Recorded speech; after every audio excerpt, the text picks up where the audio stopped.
Hello everyone and welcome back to my channel. In today's video, I want to share with you guys a fire update or an investment update for the year of 2021. More importantly, or most importantly, because we did skip April. So I just want to share with you guys pretty much like why that was, and also just share where we are as a result of skipping April and how it's going to impact us for moving forward. Before we dive further into our fire or investment journey so far for the year of 2021, I do want to thank the Motley for sponsoring this portion of today's video. Motley Stock Advisor is a subscription stock picking service where members can gain access to their library of expert stock recommendations, which are carefully aimed at multiplying your net worth. Members also receive new stock picks every month from legendary investors. Stock Advisor recommends 2 brand new stocks to its members each month, sent directly to their inbox. Why should you trust the picks from the team at Stock Advisor? Well, their average stock pick has returned over 500% as of May 19th, and that's beating the market by almost 5 times. You are only one step away from joining the Motley investing community and taking the first step to supercharging your portfolio. Visit www.fool.com/ShayBudgets to access a special offer for new members to receive 50% off the Motley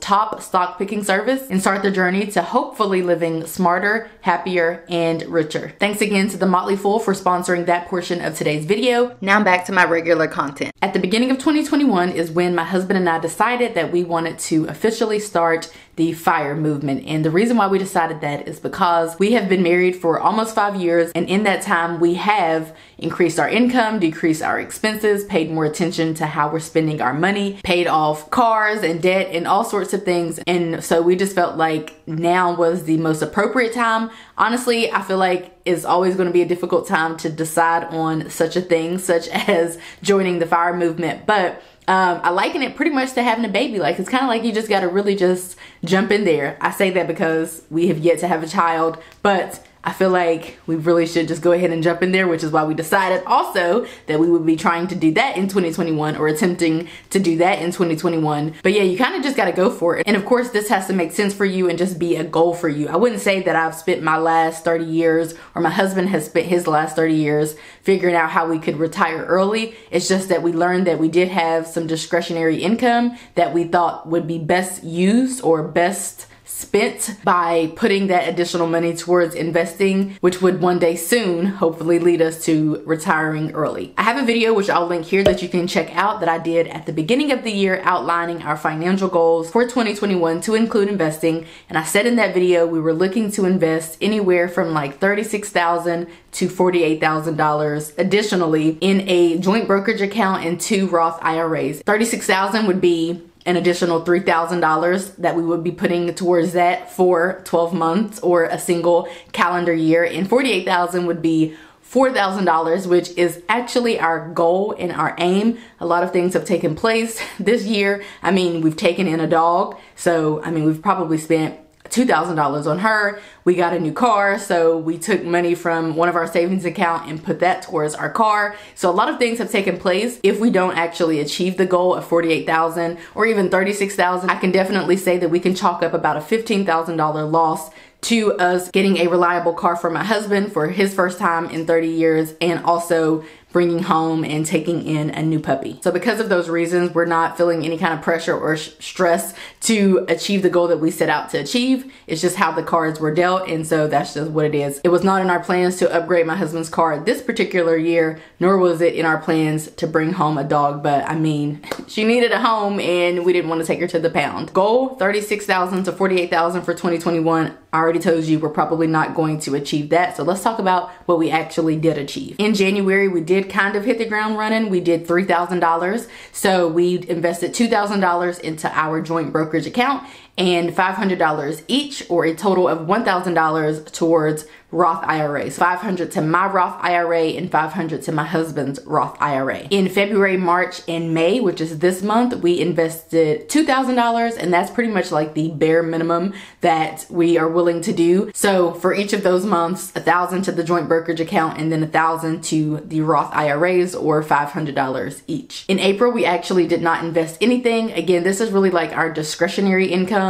We learned that our tax bill was going to be higher than what it was, although now it's not, because we're getting a refund because the IRS had to adjust our taxes and whatnot for the year of 2020. And so basically we're now pretty much just going to get that money back. So it's kind of like we skipped a month for nothing, but they said those checks will be coming to us within the next couple of weeks. So maybe we can double up in June or something like that to kind of get back on track, or to at least make it seem like we didn't really skip a month. Long story short, we did stop our additional investing in April to kind of just offset the price of the increase in our taxes that we were not really anticipating. If you do that math, then you have a grand total of $9,000. So $9,000 flat, $9,000 cash is what we actually sent over to our financial advisor to invest for us. Interestingly enough, we got some correspondence in the mail that was from my husband's previous employer, where he was investing into a 401k. Because it really wasn't that much, we decided it would make the most sense to do a rollover to an IRA. For reference, that amount was $2,137. So if you take the $9,000 plus the $2,137, then you get a grand total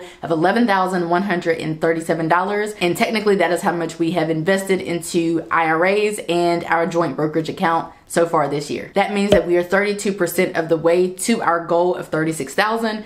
Obviously, we're a little further away to our goal of $48,000, but of course we did try to set a bare minimum amount of $36,000. So again, 32% of the way to investing $36,000 for the year of 2021. We do have 7 months left in the year, and let's say we invest $2,000 per month, which would be $14,000, then our goal of $36,000 would be about 71% met. But if we do $21,000, which is $3,000 a month for 7 months, then our goal of $36,000 will be about 90% met. Coincidentally, my husband and I kind of are looking for new jobs. If one of us gets a new job or both of us get a new job, then likely that will impact some things. But for the most part, any type of 401k contribution really doesn't really impact this. This is for additional investing, because typically you can't withdraw any 401k money until about 62 and a half, if I'm not mistaken. And if we're going to retire early, then we need this money stat, which is why we chose to go with a brokerage account and Roth IRAs, because we need to be able to access our money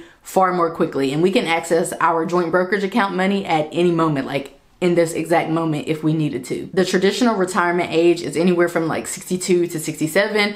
And I'll be honest, anything beyond 60 kind of stresses me out. I'm not necessarily saying that I need to retire in my 40s or by 50 or anything like that, but I'm definitely not trying to be working until 60 or 67 for sure. Also, I want to mention the total value of our accounts. Again, we have sent over $9,000 to our investor to invest, but the actual total value of our accounts as of right now is $9,477.91. So it's clear to see the difference. It's not a huge difference. Obviously, there hasn't been a lot of growth or a huge gain, but the plan is to continue to build up the portfolios and continue to invest more and more and more so that we see a greater and greater return. So that is it for this video. I think I pretty much summed it up. If you have any questions, do leave them down in the comment section and I'll be sure to get to them. I hope that you guys enjoyed this video, and I will see you in my next one. Bye guys.